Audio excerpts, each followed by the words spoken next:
Okay जी बेटा, आज का जो हमारा टॉपिक है वो है सिंपल माइक्रोस्कोप जी। ये आपके बोर्ड के पॉइंट ऑफ व्यू से बहुत इंपॉर्टेंट लॉन्ग क्वेश्चन है, ठीक है। ये आपने लॉन्ग के लिए प्रिपेयर करना है। अच्छा जी, सिंपल माइक्रोस्कोप को स्टडी करने से पहले आपको सिर्फ पता होना चाहिए माइक्रोस्कोप क्या होता है। तो बेटा ये तो आप मुझे फ़ौरन बता देंगे, माइक्रोस्कोप क्या होता है?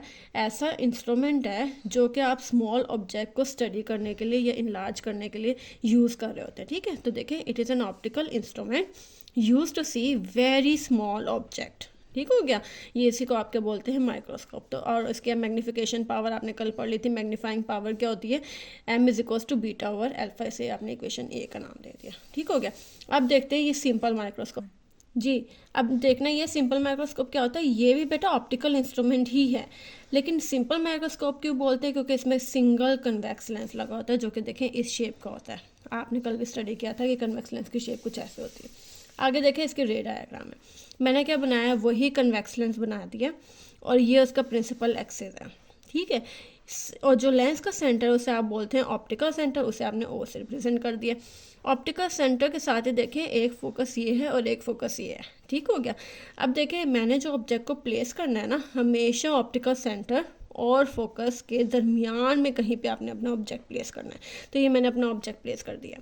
अब ये ऑब्जेक्ट तो प्लेस कर दिया, आपको पता है यहाँ से जो रे निकलेगी, एक तो ऑप्टिकल सेंटर से पास होती हुई बिल्कुल स्ट्रेट चली जाती है, और दूसरा एक पैरेलल हो जाती है प्रिंसिपल एक्सिस के। देखें ना, ये प्रिंसिपल एक्सिस है, ये उसके पैरेलल नहीं होगी, पैरेलल होती है, और आगे जाके क्या हो जाती है? रिफ्रैक्ट हो जाती है, ठीक है। और मैंने आपको ये भी बताया था, जब ये रिफ्रैक्ट होती है तो ये हमेशा फोकस से पास होती हुई आगे मज़ीद आगे कंटिन्यू होती है, ऐसे ही है। अब देखें, इन दोनों रेस को आप अच्छी तरह से देख लें। मुझे ऐसा लगता है यहाँ पे जो डिस्टेंस है इनके दरमियान में बहुत स्मॉल है, आगे जाके ये डिस्टेंस इंक्रीज नहीं हो गया, बढ़ता ही जा रहा बढ़ता ही जा रहा है। मुझे ऐसा लगता है किसी भी पॉइंट पे ये कभी भी मीटअप नहीं करेंगे। तो बेटा अगर आगे जाके मीटअप नहीं करेंगे, इसका मतलब है कहीं पीछे जाके मीटअप करेंगे। तो वो देखिए, मैंने आपको डॉटेड से शो कर दिया, ठीक है। एक ये लाइन बना दी, एक ये लाइन बना दी, और ये कहीं पीछे जाके मीटअप करेंगे। बेटा बाकायदा मतलब आपको ना दिख नहीं रहा होगा, आपको ये क्लियर नहीं हो गया, लेकिन फिर भी हम कह सकते हैं, आप कंसिडर कर सकते हैं एक तरह से कि ये मीटअप कर रही होंगी, और यहीं पे आपका इमेज बनेगा। देखिए, जैसे ऑब्जेक्ट पड़ा था वैसे ही इमेज फॉर्म हुआ। तो अगर देखें ऑब्जेक्ट ऐसे पड़ा हुआ है और इमेज ऐसा ही मिल जाता है, तो इस पोजीशन को या फिर इस सिस्टम को आप बोलते हैं ये इरेक्ट सिस्टम हो गया, ठीक है। यानी ऑब्जेक्ट जैसा था, इमेज भी आपको वैसे ही फॉर्म्ड हो गया। लेकिन अगर सिस्टम ऐसा हो, ऑब्जेक्ट ऐसा हो और इमेज मिले लेकिन उल्टा मिले, तो बेटा इसे आप बोलते हैं इन्वर्टेड, ठीक हो गया। इसे आप बोलते हैं इन्वर्टेड। तो मैं ऐसे कह लूँ, मुझे इमेज मिला है, वो भी इरेक्ट इमेज मिला है। दूसरा एक और प्लस पॉइंट मुझे नज़र आ रहा है, आपको ऑब्जेक्ट छोटा नहीं था लेकिन आपको इमेज मिला है बड़ा। तो मैं ऐसे बोलूँ, ऑब्जेक्ट छोटा था, इमेज बड़ा है, तो इमेज जो मिला है वो इनलार्ज मिला है। इनलार्ज कह लें या फिर मैग्नीफाइड कह लें, एक ही बात हो गया है ना। मैग्नीफाइड का मतलब भी ये बड़ा होके मिल गया। दूसरा बेटा, अगर मिलने होते ना पॉइंट्स, तो यहाँ पे मिलते तो उसे तो हम रियल बोलते, लेकिन ये आपने सिर्फ कंसिडर किए ना कि यहाँ पे जाके ये मिल रहे होंगे, तो इस पॉइंट को फिर आप कह लें कि विजुअल पॉइंट होगा, ठीक हो गया। दो बातें मैंने आपको बताई हैं, क्या क्या? एक तो ऑप्टिकल सेंटर और फोकस के दरमियान में आपने हमेशा ऑब्जेक्ट को प्लेस करना है। दूसरा मैंने आपको बोला, एक तो आपका जो इमेज फॉर्म हो रहा है वो इरेक्ट है, मैग्नीफाई है या फिर इनलार्ज है, और तीसरा मैंने आपको बताया वर्चुअल है। वर्चुअल क्यों बताया? क्योंकि आपने कंसिडर किया कि यहाँ पे पॉइंट मीटअप हो रहे होंगे, ठीक है। यही बातें बेटा आपने अपने अल्फाजों में लिखनी है। तो देखें, आपने क्या बताया? पोजीशन ऑफ ऑब्जेक्ट, यानी ऑब्जेक्ट कहाँ रखना है। मैंने आपको क्या बताया? ऑप्टिकल सेंटर और फोकस के दरमियान में रखना है। तो देखें, यही लिखा हुआ है, object is place between focus and optical centre. Clear है? आगे देखें, नेचर ऑफ इमेज, यानी जो इमेज फॉर्म हुआ है वो किस टाइप का है। तो आप खुद बताएं किस टाइप का है। एक तो इरेक्ट, बिल्कुल ठीक।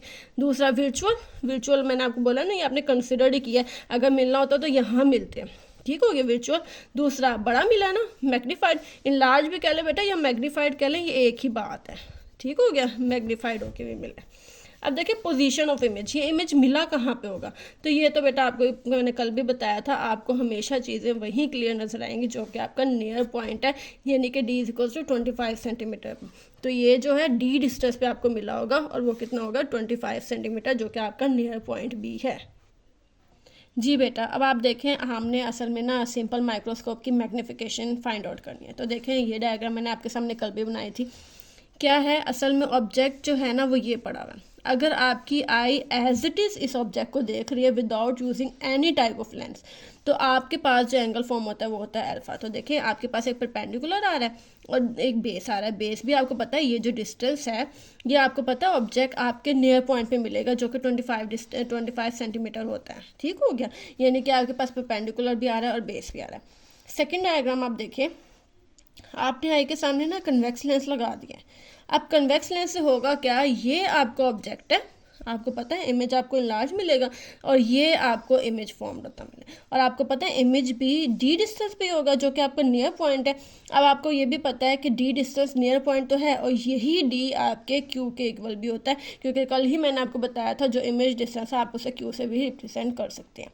लेकिन अब लेंस के थ्रू जो एंगल बनेगा उसे आप बीटा का नाम दे दें, विदाउट लेंस जो एंगल बनेगा उसे आप अल्फा का नाम दे दें। तो देखें दोनों डायग्राम में एक परपेंडिकुलर है एक बेस है, एक परपेंडिकुलर है एक बेस है। तो परपेंडिकुलर और बेस इसका मतलब है टेन थीटा। तो हम देखते हैं टेन थीटा किसके इक्वल है। Tan theta is equal to perpendicular और बेस। इक्वेशन फिगर ए में देखते हैं, परपेंडिकुलर क्या है हमारे पास ओ, तो देखें ओ लिख दिया, और बेस हमारे पास क्या है ये डी और डी लिख दिया। और आपको पता है जब बहुत स्मॉल वैल्यू लेनी हो हमने अल्फ़ा की, तो टेन अल्फ़ा अप्रॉक्सीमेटली इक्वल हो जाता है अल्फ़ा के। तो इसी फिगर में मैं टेन अल्फ़ा की जगह अल्फ़ा पुट कर रही हूँ, over D as it is, तो इस इक्वेशन ए का नाम ले दें। क्लियर है। अब सेम इसी तरह आप फिगर बी देखते जाएं और उसकी हेल्प से टेन बीटा निकाल दें। तो बेटा टेन बीटा किसके इक्वल होगा, परपेंडिकुलर ओवर बेस। तो परपेंडिकुलर में क्या आ रहा है आई और बेस में क्या आ रहा है, या क्यू लिख लें या डी लिख लें, आपकी अपनी चॉइस है। तो क्यू लिख लें फिलहाल, ठीक हो गया। और जैसे आपने यहाँ पे किया कि टेन अल्फ़ा अप्रॉक्सीमेटली होता है अल्फ़ा के, सेम इधर भी आप यही बताएंगे कि very small angle for very small values या very small value of beta. ठीक हो गया। तो टेन बीटा अप्रॉक्सीमेटली इक्वल हो जाएगा बीटा के। तो इसी इक्वेशन में जहाँ पे टेन बीटा है वहाँ पे अब आप क्या यूज़ करेंगे, beta is equals to I over, देखिए डी मैंने इसलिए लिख दिया क्योंकि मैंने आपको यहीं पे बताया कि क्यू इक्वल होता है डी के या डी इक्वल होता है क्यू के, एक ही बात है। तो आप क्यू की जगह डी भी रिप्लेस करवा सकते हैं। अब इक्वेशन 1 भी आपके पास है, इक्वेशन 2 भी आपके पास है, मैग्नीफिकेशन का फॉर्मूला भी आपके पास है और वो क्या होता है बीटा ओवर अल्फ़ा। बीटा की वैल्यू क्या है आई ओवर डी, मैंने आई ओवर डी लिख दिया। अल्फ़ा की वैल्यू क्या है ओ ओवर डी लिख दिया। डी डी से कैंसिल हो गया, बचा क्या आई ओवर ओ और आई ओवर, वही आपका रिजल्ट आ गया। ठीक हो गया। अब बेटा कल भी आपने देखा था यही आई ओवर ओ जो है क्यू ओवर पी के भी इक्वल होता है, डी ओवर पी के भी इक्वल होता है। तो यानी कि क्यू ओवर पी के तो इक्वल है ही, फिर आप क्यू को इस डी से रिप्लेस भी तो करवा सकते हैं ना, तो ये डी ओवर पी के भी इस तरह से इक्वल हो सकता है। लेंस फार्मूला क्या होता है, कल हमने स्टडी किया था, 1 over F is equals to 1 over P plus 1 over Q. देखें सिंपल माइक्रोस्कोप के लिए आपके पास जो इमेज फॉर्म हुआ वो वर्चुअल था। अब अगर वर्चुअल इमेज फॉर्म हुआ तो आपको क्यू को रिप्लेस करवाना पड़ेगा माइनस क्यू से।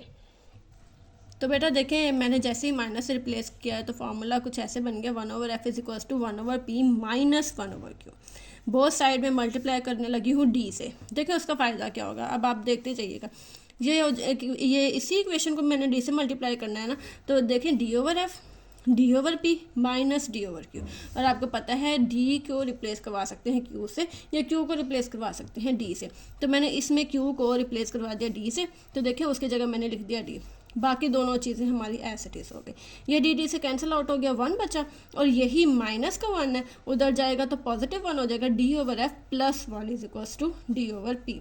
1 को पहले लिख लें बाद में लिख लें कोई फ़र्क नहीं पड़ता, 1 plus D over F is equals to D over P. बेटा ये जो डी ओवर पी है ये क्या है, ये आपने कल ही पढ़ा, ये असल में मैग्नीफिकेशन है। कल ही नहीं बल्कि इसी टॉपिक के पिछले हिस्से में हमने पढ़ा था। और डी ओवर पी मैंने देखे मेंशन भी कर दिया कि मैग्नीफिकेशन के इक्वल है। इधर आप एम को रिप्लेस कर दे 1 प्लस डी ओवर एफ, यही आपका इसका रिजल्ट भी आ जाएगा। मैं ऐसे भी तो कह सकती हूँ मैग्नीफिकेशन इन्वर्सली प्रोपोर्शन है फोकल लेंथ के, फोकल लेंथ कम होगी तो मैग्नीफिकेशन खुद ब खुद इंक्रीज होती चली जाएगी। एक छोटी सी एग्जांपल और देख लेते हैं, कैलकुलेट मैग्नीफिकेशन। देखिए मैग्नीफिकेशन कैलकुलेट करनी है, यानी कि आपको एम फाइंड आउट करना है। If focal length of a convex lens is 5 centimetre, अगर फोकल लेंथ कितनी है 5 सेंटीमीटर, तो देखिए फॉर्मूला आपके पास है 1 plus D over F, 1 plus D over F formula use करें। डी आपका नियर पॉइंट है, वो आपको फिक्स है 25 सेंटीमीटर, उसकी वैल्यू आप पुट कर दें। एफ उसने दे दिया 5, तो दोनों को कैंसिल आउट करें, 5 बचेगा, तो 1 प्लस 5 कितना हो जाएगा 6, और यही इसकी मैग्नीफिकेशन भी आ जाएगी। क्लियर है।